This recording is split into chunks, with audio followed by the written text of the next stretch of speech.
We are not motivating our child with love. We are motivating them with fear or with guilt or with worry.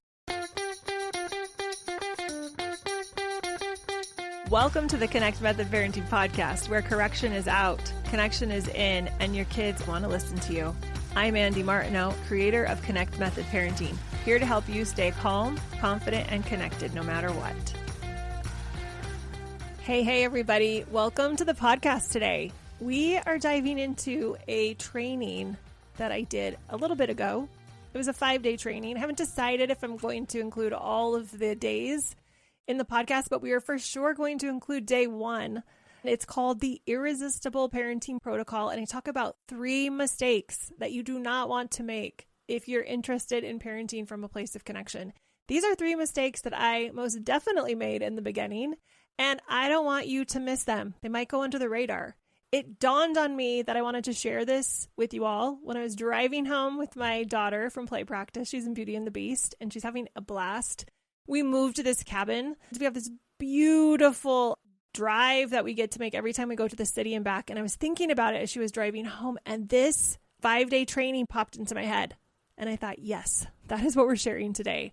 That is the message that I want to send to you all. So enjoy day 1 of this 5-day training. I might share the rest of it in upcoming weeks, but regardless, the 3 mistakes that I'm telling you to avoid making are priceless. They're so good. Without further ado, let's dive into the workshop. Enjoy. Welcome, everybody. I'm going to take a few minutes before we get started today and lay out what we're going to be talking about this week. I have prepared 5 very specific topics for us this week. We are going to cover a lot of ground, and each day we are going to cover a very important topic or skill. So you're not going to want to miss a single day of what we're talking about this week. I actually really recommend that you carve out the time every day to be here. That's going to help you dedicate that time so you can get the most out of what we're talking about this week. So because it's going to be 5 of the most important days that I can talk to you about your parenting, and what I'm going to teach you is going to impact your ability to parent using connection from here on out. So it's going to be a very powerful 5 days for all of us today. Now, this is an advanced level Connect Method parenting training. Originally, when I sat down, I was planning the whole thing out, this week-long series for my group, which I call the League of Extraordinarily Connected Parents. And there's a lot of you here. Welcome to everyone. And then last week I decided, hey, why don't I just share this with everybody so that you could get a taste of the amazingness that happens inside League and get a taste of what it looks like to take Connect Method parenting and implement it step by step. So I first want to just welcome League members. I see you guys here. I also see some of my one-on-one clients here. Welcome. And also all of our visitors who are joining us for this 5-day parenting extravaganza. That's going to help all of us feeling energized, recharged, capable, and excited about parenting again. So since there's a nice chunk of you, and I'm looking, yes, it's so fun, a nice chunk of you that are visiting us today, this week, really, I'm going to give you just a very brief introduction. My name's Andy Martineau.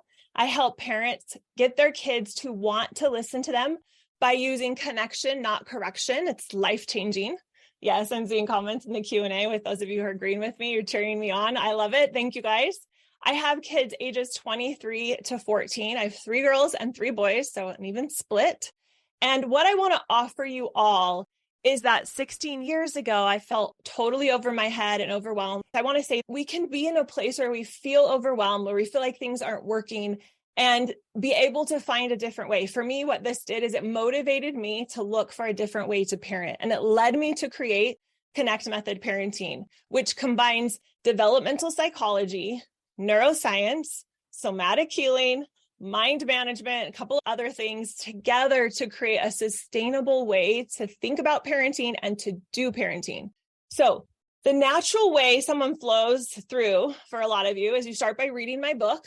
And it's called Connect Method Parenting. If you haven't seen it, it's on Amazon. And that book really helps you start to see the lay of the land with Connect Method Parenting. I lay out the framework. I give you as much as I humanly possibly can deliver in a book. And then a lot of times what happens is once people hear about Connect Method Parenting from the book, and from what I've shared on social media and everywhere I possibly can share it, they come into League. And that's where we are today. You guys are visiting a training that I'm doing for League. Those who are not members of League, those who are in League, this is one of our trainings, going step by step from where we are to where we want to be with our parenting using connection as the primary parenting tool.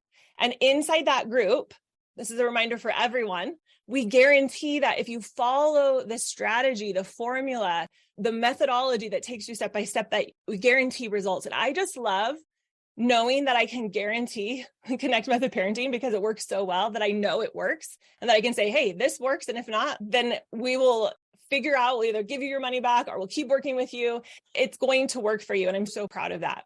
So what I'm going to teach you over the next 5 days, like I said, was originally prepared exclusively for League. And halfway through, like I said, I just decided, hey, I want to share this with people who are not in League, all of those of you who are visiting, who aren't members of League, who are getting a sneak peek into some of the things that we do inside League, which are our live classes, our coaching calls, our trainings. There's so much more we do. We have a podcast feed, but you guys are getting a taste of this. And I'm so excited for you to be able to go deep with us on Connect Method Parenting over the next 5 days.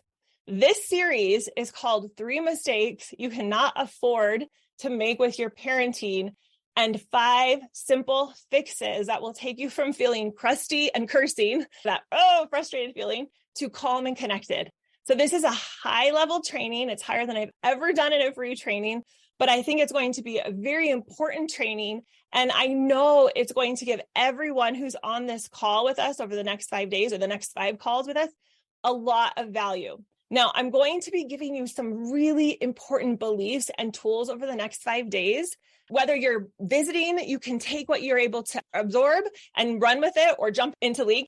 Or if you're in League, we're going to take this and we're going to start the momentum and get us in this really powerful place. So over the next 5 days, we have the potential to transform your parenting if you take the time to implement what I talk about and let it become a new lens for you to look through with your parenting. So before I go any further, I just want to lay out how the week's going to go so everyone's super clear. Today, we're going to be talking about the 3 mistakes you don't want to make. And we're going to also be going into, that's going to lead us right into the irresistible parenting protocol. Tomorrow, we're going to dive into parenting sovereignty. It's awesome. I can't wait to dive into that. The third day, your dream relationship strategy. So powerful. Day 4, the off-track recovery recipe. And day 5, your guaranteed results blueprint so that you don't fail. Now, I want to start off by saying that parenting starts inside of our brain. So anybody be told that before? I see some of you amazing moms that I've been working with for a while. And you're saying, yes, I've heard that before. But if you aren't a member of League or you don't know much about Connect Method Parenting, you might be a little bit confused by that. Parenting starts inside my brain. What does that mean? So I'm going to start with this truth to lay the foundation for everything we're going to talk about today. So parenting truth number 1, parenting, along really with everything else in your life, but we're going to stick with parenting, is that parenting starts inside your brain with a thought.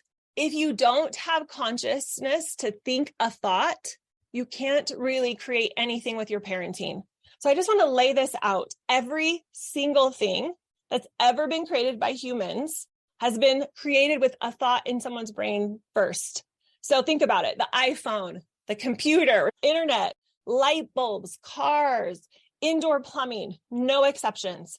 If you don't allow yourself to think, you can't create anything. And I know we're thinking all of the time, but I'm saying consciously think. If we don't think on purpose, we aren't going to create anything purposeful with our parenting. So the first step to become a very intentional, a very connected parent is to become aware of or to become present to what we're thinking and to manage it. And the next step is to start creating our thoughts on purpose. So we often don't think of creation as something that happens inside our brain. It does, but that's true. It's where all creation starts. So we better start with our parenting inside our brain first. And we are all here to create something new, something better. So maybe we want a smoother routine, a calmer day. We want more connection with our kids. We want better bedtimes. We're all here to create something. So I want you to file that away for now, but I want you all to be thinking about this idea that parenting starts with a thought inside of your brain.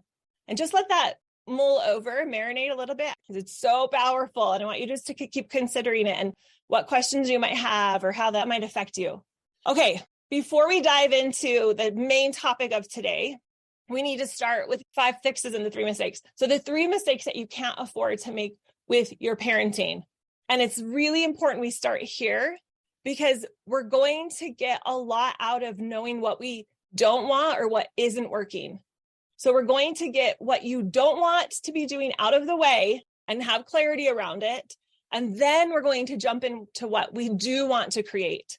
We have to see both. So often we're avoiding what we don't want. We don't want to look at those thoughts or those emotions when we're thinking things that we're not proud of about our kids or feeling things we're not proud of about our kids. But it's really important that we see those things so that we can consciously understand them and pivot out of them. All right, here's the first mistake you can't afford to make with your parenting. And it's thinking that the kids should have, could have done something different. You're wishing they would have done something different or they ought to have done something different. I call this the shoulda, woulda, coulda complex. And these thoughts, which are, by the way, very common, they're going to be continually being offered to our brains all of the time. So they're always there. So no shame. Don't beat yourself up. No judgment that you have them. But I want you to start to question them and see what they're creating for you. So these beliefs come from a low thought process about yourself and your child or their ability. And it leaves your child and or you, sometimes we have both, feeling either guilty or defensive or maybe embarrassed. Now, how does it feel? I want you to think about this.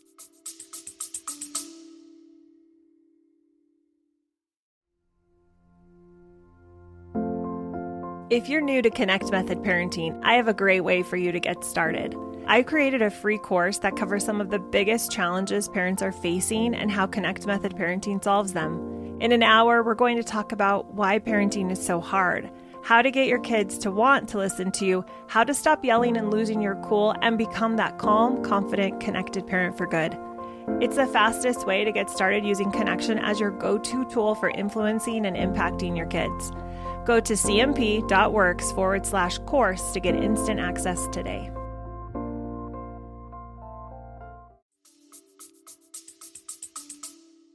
How does it feel inside of your body when you're thinking your child should have done something differently?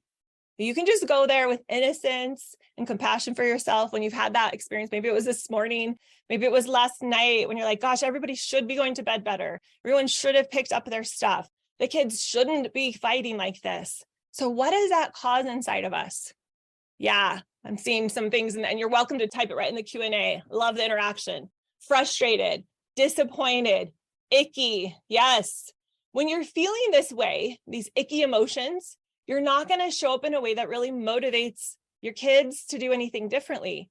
So using a sentence like, you should have done the dishes like you said you would have, or I wish you would have listened to me, or you could have been nicer to your sister.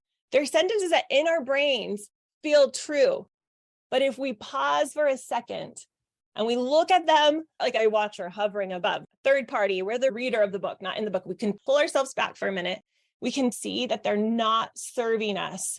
They're not getting us closer to our highest parenting intentions.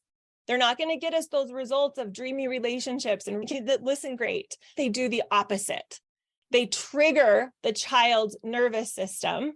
And the 2 most common responses, not limited to these, but the 2 most common responses that happen to our kids when we do this unintentionally, usually it's just rote. It's what we've seen in the society. Maybe it was what was done to us because our parents were trying their best. So no shame, no beating anybody up. But when we go into this mode of, you should have done it, even if we don't say it, if we're thinking it, gosh, they should not have done that. They could have done better. Feels like it's just the truth. And your brain might be thinking, Andy, what are you talking about? That is helpful. But let's dissect a little bit.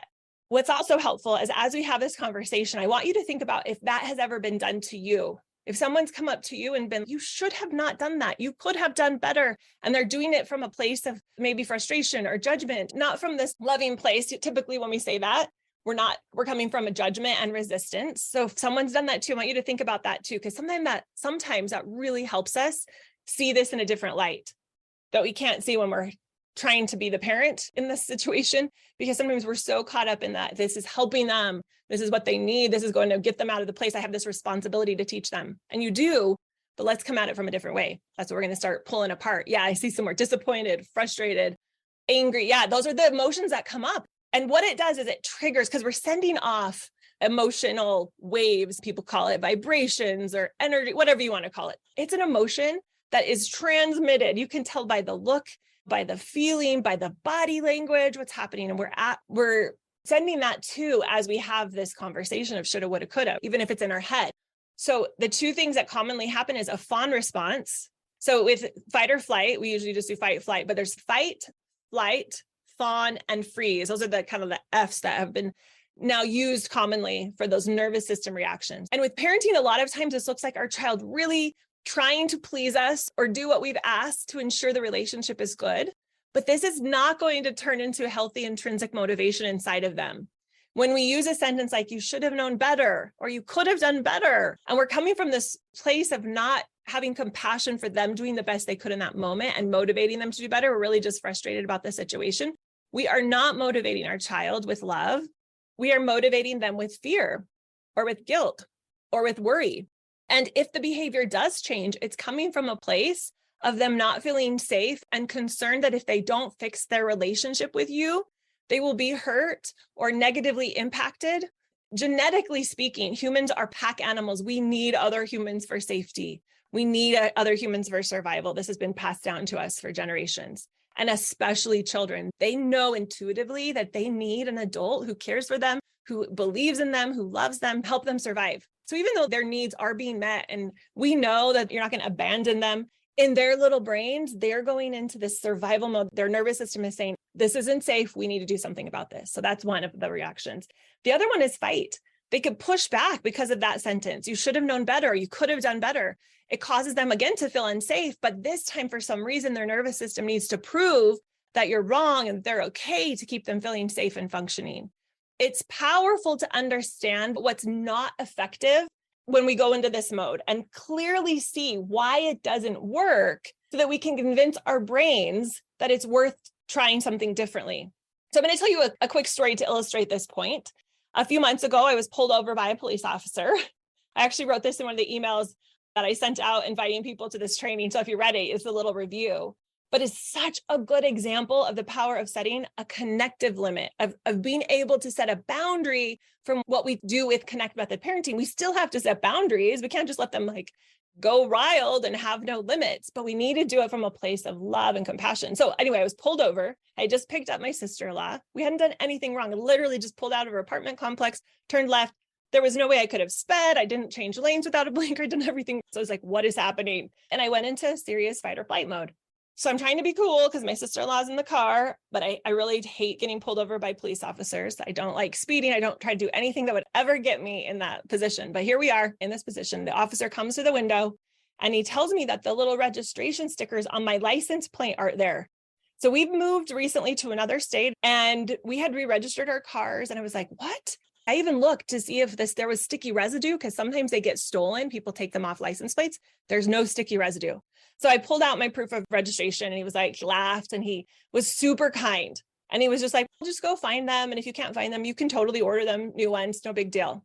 And I was able to relax and just enjoy the rest of the day. We were going to brunch and I got home and we ended up finding the license plate that had the stickers was in the back of the trunk, was in the trunk. The wrong one had been put on the car. But it got me thinking about parenting. Because this police officer, which is a very stark example, I think, of a corrective figure, someone who oftentimes in our brains, we're like, they're coming and they're like, you shouldn't have been speeding. You should have gotten your stickers on your license plate. They're finding people who aren't following rules and telling them to follow the rules. And that is what the officer did. He did set a limit. He told me I wasn't following a rule, get those registration stickers on your license plate. But he was an example of how to do it from a very compassionate, loving way. No shaming, no frustration, no, you should have done better. How could you do this? This is so crazy that you're driving around with a license plate without stickers. He didn't do any of that, none of that. So he's such a fabulous example of the opposite, of setting a connective limit, which I'm addicted to, setting a connective limit because it changes the game. And when we drop the language of should have, could have, wish you would have, you ought to know better language, then you're able to set a playful, compassionate, confident, energy-filled limit. And boom, right? I was motivated to find my stickers. My nervous system didn't get triggered. I didn't go into fight or flight. I stayed really calm. My logical brain stayed on. And we can do the same thing with our kids. We motivate them by believing they are doing their best. We set firm limits, believing they need our help because they're obviously struggling right now, stepping outside of the limits. They need our help to come back into and play the game by the rules. And we bring in the fun, even laughter, believing that we are capable of handling this and that they are capable of listening. And when your brain fights you on believing this, remember that when you use the should have done better, you could have done better, you ought to have done better rhetoric, your child's nervous system is triggered. Their logical brain goes offline and you send the message that something is wrong with them. So first on the list of the 3 mistakes we can't afford to make with our parenting is we need to stop should-ing our kids because it feels terrible to your child. It brings up a negative emotion like frustration or hopelessness, and it's never going to get you the positive result. The nagging and the shoulda, woulda, coulda, it's not going to lead. And I'm going to talk about what to do instead. Some great questions have come in. This is great, but if they've been asked 20 times, 10 times, I get that. We're going to talk about that. And there's a couple of layers that we're going to go into over the next 5 days to unpack this. So hang on, be patient. We're going to get there, I promise. Because our brains really say, how would I do that? Because this is just going to create more of the same. But what I want to say is think about, is it working? If you're asking over and over again, something's not working. I think it was Einstein that said, doing the same thing over and over again and expecting a different result is insanity. I did this. I totally did the shoulda, woulda, coulda stuff over and over and over again, thinking this time it's going to work. And it never did. So there are ways to set firm, compassionate limits, connective limits in a way that doesn't involve this negative emotion of shame or frustration or feeling really like the kids are doing this on purpose. We're going to talk about that. So hold on. I love all those questions. They're so good. And we're going to talk about how removing this is going to set up a totally different tone in our home. Okay. Second mistake we can't afford. And I might go a little bit over. I know I said 30 minutes, probably going to go over because I'm used to teaching for a little bit longer. And I try to bring this down, but it's probably going to go a little bit over. So feel free to jump off after 30. If you want to stay on and catch the whole thing live, please do. Second mistake I want everyone to be thinking about that we can't afford to make with our parenting. And really quickly, before I go to the second one, whether you are new to me, this is the first time you've heard me teach, or you are a longtime league member, I want you to think about the places where this is creeping in, because this is such a, just a subtle, sneaky little thing that comes in where we really believe it's helpful. And we're going to dive into that at the end a little bit more, but just be thinking about it. Because for all of us, no matter where we are on our journey, there is room for us to continue to notice where these old thoughts are coming in and they're stopping us from progressing. So I just want us to be sitting with it. Sometimes remembering what we don't want makes it easier for us to get where we want to get to. So second mistake we can't afford to make with our parenting is thinking, I really need them to listen. A thought like that, or I hope they'll listen this time. This creates the emotion of graspiness, this graspy energy, this desperate energy. And when we're feeling needy, we're crossing our fingers. I totally did this every day when my kids were little, crossing my fingers. I hope they're in a good mood today. I hope they're really cooperative today. When we're hoping they'll listen, I hope they pick up their toys better. I hope they'll turn off their games when I ask. I doubt it's going to happen. I doubt he's going to listen to me. It's going to turn into a tug of war. I'm so tired. Another thought is this isn't working. Maybe it will tonight, which for most of us brings up what emotions. I want you to think for a second. What emotions happens? Some of you are like, yes, this is me every night. What emotions happen for you when you're thinking, I hope it's better? We talk about the word hope, and in some cases, it's really helpful. Yes. Desperateness, helplessness, fear, frustration. Yes. The truth is, we don't have any control what our child does. And it's this crazy rule we have on planet Earth called free will, agency, freedom to choose. So we really can't take that away, even though as parents, we really wish we could. And I remember my oldest, when he turned 6 months, I don't know, whenever you started feeding them baby food, I can't remember when I did that with him. It's been a while, but I remember him refusing to eat peas. I was like, come on, buddy, these are so good for you. And he just would spit them out and push them off his tray. And he was showing me, and all my other kids did too, that we can't make them do what they don't want to do. And so this is really powerful to think about and to really sit, because I think we really resist this idea that, no, I can really get them to do what I want them to do. No, we want them to want to listen to us. How do we get to that stage? That's what we're talking about here. We're dropping the control. We're dropping the graspiness, because what we often do is we resort to bribing. or incentivizing or begging or hoping or even wishing on a star that this time it will finally work. And when it doesn't, we resort to ultimatums, dangling a possible consequence if they don't listen, which sometimes works, but it has a clear expiration date. You'll have to either keep offering the reward or threatening the consequence, or things are just going to go right back to where they used to be. So this is the craziest part, is to really settle in and accept with peace that we don't have control over our child's every move. They're not our Marion puppet. We're not controlling them with strings, because that just makes things worse when we engage in a battle that we really can't win. I used to do this all the time. I'd set these ultimatums. And when my kids got a little bit older, they started to realize, Mom can't really force me to do that. And they just push. When I'm pushing, they push back. It's a law of nature. So we've got to drop the rope and then try something else. So instead of this, I want you to try to, and we're going to unpack this over the next 5 days. I want you to stop this needy, graspy, and trust yourself instead. Because when you show up grasping, you aren't trusting yourself or your child. So a few months ago, another story just to illustrate the point and to help you see the craziness of what it would look like to be graspy in a different situation. So a few months ago, my husband and I were on a trip, and we were walking in the city, and I heard Queen's Bohemian Rhapsody in the distance. And I started walking because I love live music. I love street performers. And I was pulling my husband along with me, and we rounded the corner, and there were hundreds of people clapping and dancing and singing. And it was 11 o'clock on a weekday night. I think it was a Wednesday. And he had managed to draw hundreds of people. He was such a good singer, such a good performer. He was singing Bohemian Rhapsody, which the crowd knew. And it was just so fun. So what does this have to do with parenting? This is the perfect example of the magnetic pull we want to create as parents. If this street performer had been, hey guys, please come listen to me. I promise this is going to be good. Come on, and begging and graspy, people would have been totally turned off and been like, that's weird. But instead, he had this ingredient. And here's the equation he was using. He had the right energy, the right belief about himself. His thoughts were about himself. I didn't ask him this, but I'm guessing, is I'm really good at this. People want to listen to me. I have a fun song. I have a good lineup. It's a good location. And then he sang really powerfully. So then his belief about himself was, this is awesome. I'm singing so well. People love this. And people just started coming. But I promise you, he started with no one there. Because as we were there that week, it was so fascinating to watch. We had this place we were staying at was high, and there were street performers happening all over the place. And I could look down and see as they would switch, how one street performer would have hundreds of people, and then he would be done with his show, and the next one would come and he'd start with nothing because everyone would leave. So the street performer had us all thinking, I want to be here. I want to listen to him. And I want you to think about, what if our kids were thinking that? I want to be here. I want to listen to mom. And that is what's created when we use connection, not correction. But we have to believe that's even possible first. And we have to realize what happens when we're feeling graspy, and we have to start catching it. How many parents have wanted nothing more than to get their kids to listen to them?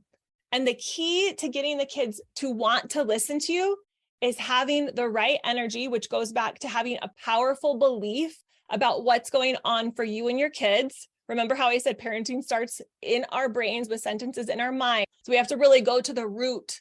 A lot of times, if we think about the analogy of a fruit tree and the kids aren't listening, and we're trying to use consequences and rewards and incentives and positive attitude, right?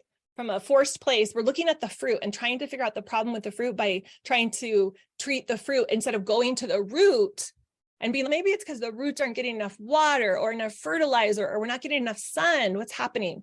And connection is getting to the root, realizing that parenting starts with sentences in our brain, goes to the root. It changes the whole vibe and energy of parenting, but it's a little different than what we've traditionally talked about or looked at with parenting, because it's approaching it from really getting to the core issues instead of just treating the surface behavior. So we're getting to the root of it. What I like to say is that if you connect authentically first, then they'll want to listen to you. And I was thinking the other day, oh, people haven't heard that before, probably because I've made it up. But I say it all the time, and it's awesome. I know league members have heard me say it. It's based on this idea that we connect first, and then all the other things start falling into place. And yes, it's an onion, so we have to go through the layers of it a little bit. Not complicated, but we need to do it good to the root, like a gardener or a person who's tending an orchard would have to problem solve There might be a couple things they need to do. We have to do that with our parenting too, but we're looking at the problem instead of a novice might come through the garden or the orchard or whatever we're looking at and not understand how to ask the right questions to get to the root. So this idea that you connect authentically first and then they'll want to listen to you, it's based on a boatload of science, along with lots of personal experience with myself and all my people I've worked with. But because it hasn't gone viral, we haven't heard it all over society, it might be a new thought. Or it might be hard to believe. Really? Connection? What does that mean? It's not passive. It's more than just spending time with our kids, although that's very important. It's also about how do we deal with off-track behavior in a connective way. And once you get the hang of it, it's going to be amazing. You're going to love it. It's going to become second nature. But what we don't want to do, what we need to start noticing is how the graspiness or the I hope they'll do better is really preventing us from getting to the place where we can connect authentically first. Because when we are grasping, when we're needy, when we're hoping and praying and wishing on a star that everything's better today, we are so caught up in that thought process that we're not asking the questions of what's happening? What do my children need? What do I need? What's getting in the way of our relationship? Why are they not listening to me?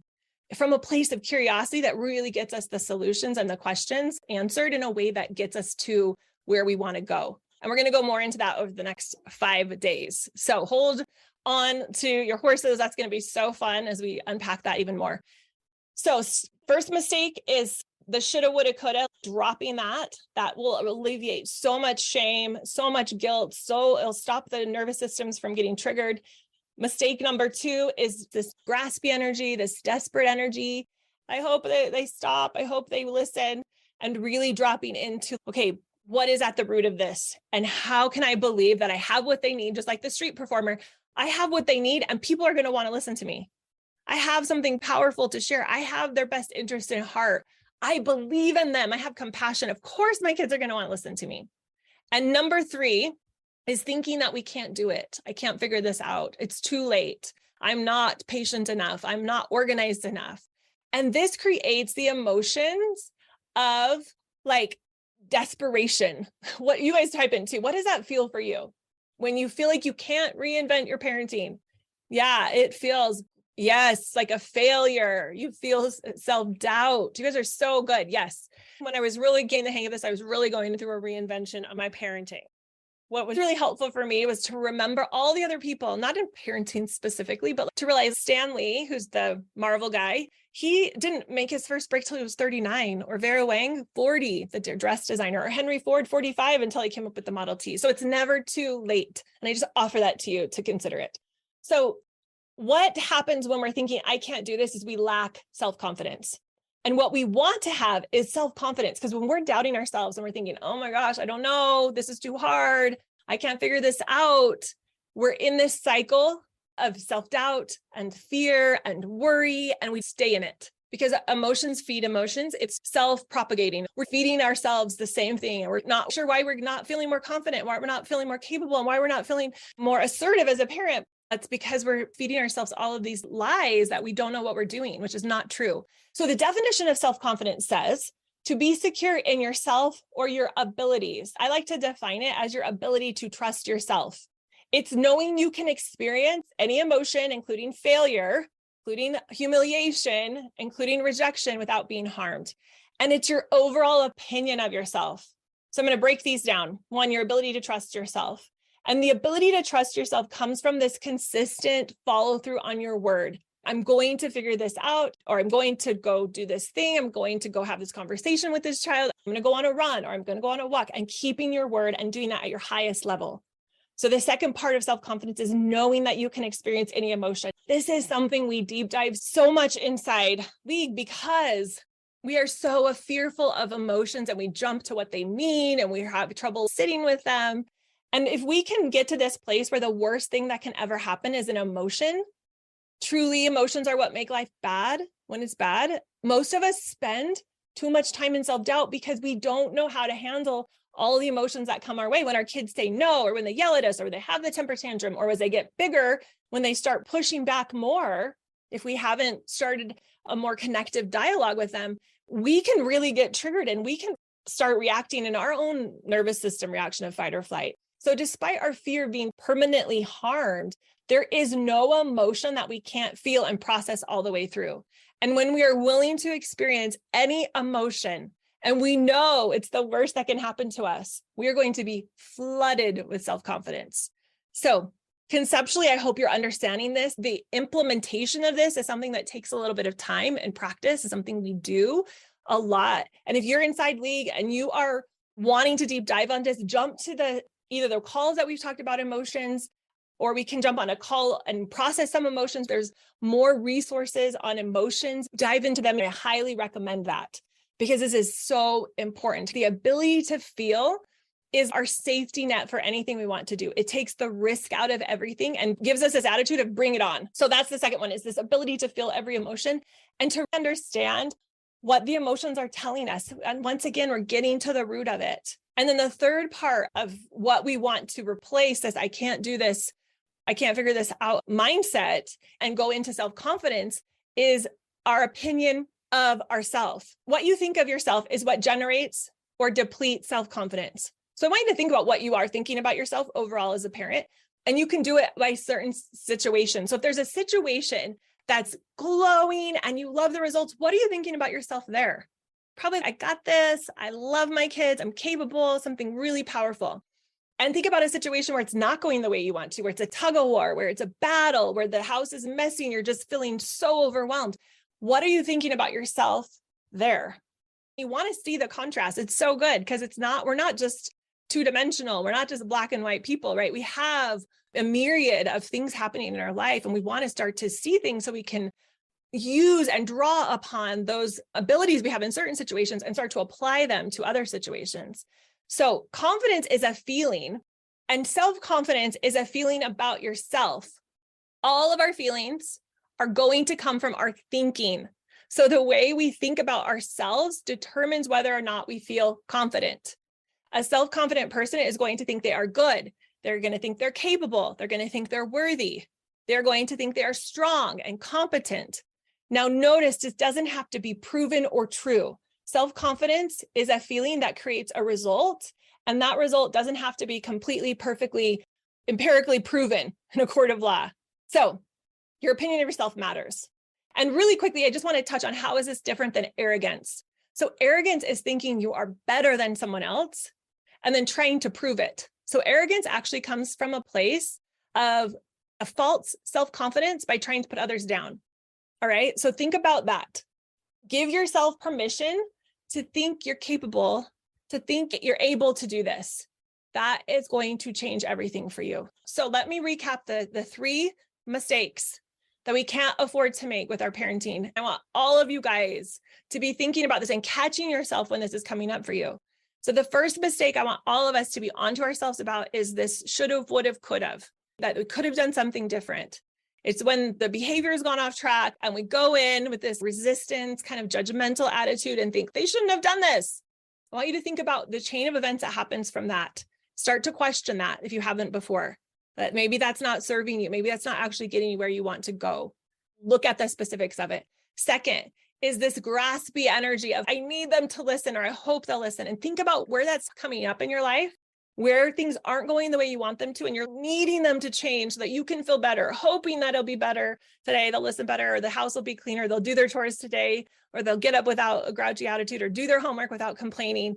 And that needs to happen for you to feel confident or happy, or to think they're being good kids. Where is that graspiness? And think about the street performer and how he gathered hundreds of people on a Wednesday night at 11 p.m. because he was thinking, I am capable of performing in a way that attracts people.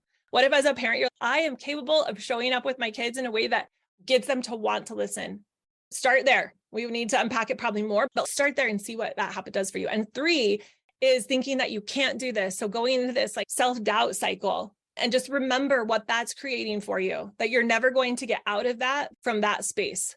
Okay. So the last part to wrap it up, so we can move into the irresistible parenting protocol, which is today's topic.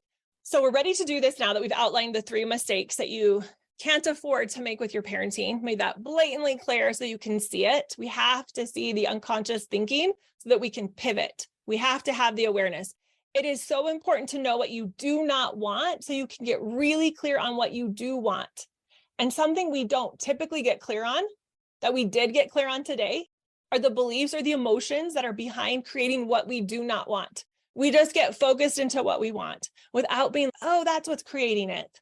It's if you took your car to the mechanic and they didn't do the diagnostic work to figure out the problem, I want it to run. They're like, okay. And they just start haphazardly trying to fix that without realizing what the thing is that's preventing it from running. We've got to do the diagnostic work. And that's what we started today with. So I want you to look at that, those three beliefs, those three categorical beliefs that are perhaps getting in your way, and maybe one more than the other, of getting where you want to be with your parenting. So we've spent most of our time today going over what I have found is happening with most parents at the root, what they're really struggling with, and that's preventing them from creating what they want with their parenting. Boil them down to three thoughts. You could have variations of these, but three thoughts that come something like this. The kids should have done something different, which creates resistance, frustration, creating a need to try to control. And then oftentimes there's lack of compassion or understanding that we get from that thought process. The second one is, I hope the kids will listen to me, which is desperate, grasping, needy. Nobody wants to do something from that place. That's not a long-term solution. And I can't figure this out, which creates blame, guilt, shame, hopelessness, and helplessness. Now, I want you to think about this for a second. All of your actions are fueled by thoughts and beliefs. So I want you to think about what you'll be feeling and doing if you're carrying around those thoughts. And I want you to pop it in the Q&A. Let me see. And we've said some of this before, but just to sink it in deeper. Yes, frustrated, upset, discouraged, disappointed, angry, hopeless. Yes. And when you're feeling that way, what do? Yell at the kids, get grouchy, feel taken advantage of, feel resentful. Yes, take privileges away, timeouts. Somebody said cry in my room because I feel so bad. Just want the day to end, feel like a terrible mother. Yes. Yes, thanks for typing those in for me. Now, if we think of emotions as the fuel to our actions, it's the gas that fuels and moves our car forward. Emotions are fueling and moving our car. So negative emotions, just like if we put bad gas into the car, it wouldn't work. It wouldn't move it forward in the way we wanted to. If we put negative emotions in as our fuel and we're trying to think it's going to create a positive action, positive result, it's not going to work. A negative motion or thought creates a negative result. A positive motion and thought creates a positive result. When we realize this, we begin to see why it's so important that we discover these thought errors and limiting beliefs that are keeping us stuck in these negative thought loops and action loops that are keeping us creating these same negative results over and over again. So I call today's class the Irresistible Parenting Protocol. It starts with us answering these three questions that I'm going to leave with you today to work on. And then we're going to come back and we're going to talk about them more so you can dive deeper on them and create ultimately your irresistible parenting protocol. So write these down.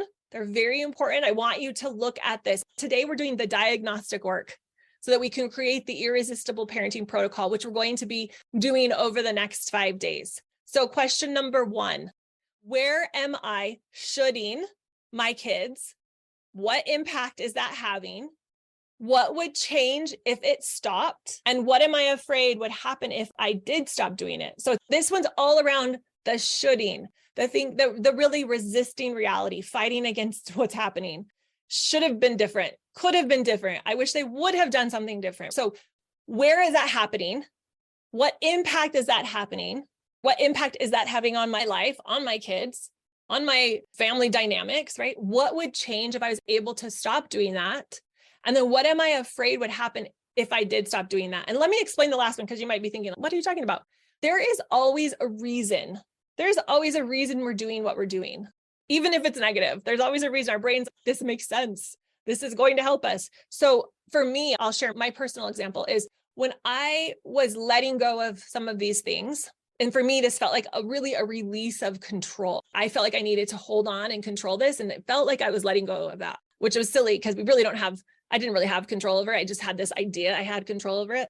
But when I went through this process of, I'm going to stop thinking things should be different and just accept things as they are, I realized that what I was afraid would happen is that I would lose complete control and it would be completely mayhem and disaster.